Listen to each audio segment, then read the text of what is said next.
प्रभाग क्रमांक 3चे उमेदवार हे ऍक्सिडेंट मध्ये जखमी झालेले दवाखान्यामध्ये आहे ते. त्यांना आता आपण भेटू, त्यांची रणनीती कशी चालली ते त्यांच्या विषयामध्ये त्यांच्या चर्चा करू. सगळ्यांना माझा जय महाराष्ट्र. मी परिचित माझा माझं नाव हरेश गणेश प्रिया देवावाले. मी प्रभाग क्रमांक 3 मध्ये शिवसेना या पक्षाचा अधिकृत उमेदवार आहे. 3 तारखेला माझी उमेदवारी जाहीर झाली. 4 तारखेला देवदर्शन घेऊन मी सकाळी एक सगळ्यांना भेटीगाठी करून माझा प्रचाराला सुरुवात करत होतो की मंडळासोबत काही कारणामुळे माझ्या गाडी स्लिप होऊन माझा दुर्दैवी अपघात झाला. त्यामुळे मला कमी कलावती येथे डोंगरामध्ये एक 8 दिवसापासून माझा उपचार चालू आहे. त्यात माझा एक म्हणजे खूप खूप गंभीर जखमी झालेला आहे. त्यामुळे मी लोकांपर्यंत पोहोचू शकलो नाही.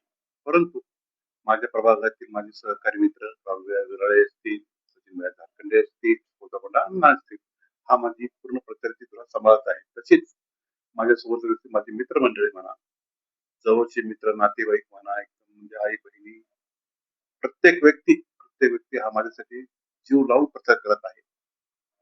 आणि पुढे सांगायचं असेल तर प्रभाग क्रमांक 3 हा असा वार्ड आहे की दत्ताश्रम पासून ते गांधीनगर हा कमी कमी 18,500 लोकांचा वार्ड आहे. त्यात प्रामुख्याने म्हणा टेलिफोन कॉलनी म्हणा, नगर म्हणा, सुधा नगर म्हणा, प्रियांका रेसिडेन्सी म्हणा, स्वर्णकार, रामनगर, ढोरपुरा, महाराणा प्रताप नगर, जेसबी कॉलनी हा प्रामुख्याने त्याचा भाग येतो.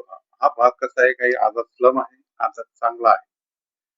सर्वात म्हणजे विचार झाला की जुना प्रभाग 18 असताना माझी जी विकास कामे झालेली आहे ती अजून लोकांच्या आज पण लक्षात आहे.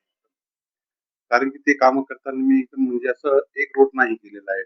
संपूर्ण 100% जोपर्यंत त्या वादाचा म्हणजे प्रभागाचा म्हणा काय एखाद्या एरियाचा म्हणा तो विकास मी 100% पूर्ण केलेला आहे. त्यावर लोकांना माझ्यावर विश्वास आहे.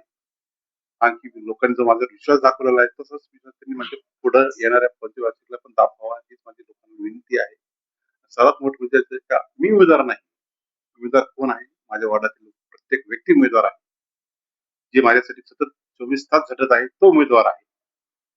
आणि समोरचं नियोजन म्हणजे असं झालेलं की एकदम आता माझ्याकडे काही नवीन भाग जोडला, काही कॉलन्या आहेत, तिथे काही ओपन स्पेस आहेत, त्यांना संरक्षण भिंत बांधणी म्हणा, लहान मुलांसाठी खेळणी म्हणा, एकदम काही जे जुने प्रकल्प रखडलेले आहेत ते पूर्ण करण्याची प्रक्रिया म्हणा.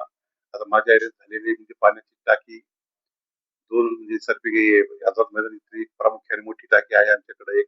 एक रामनगर इथली मोठी टाकी आहे ती चालू करे प्रामुख्याने माझा उद्देश आहे.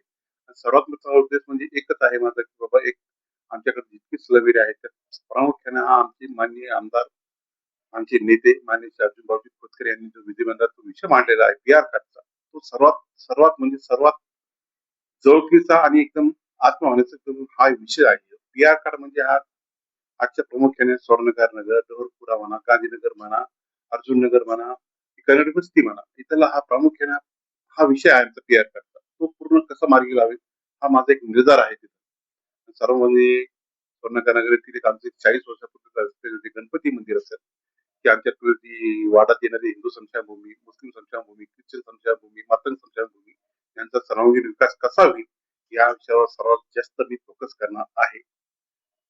जय हिंद, जय महाराष्ट्र.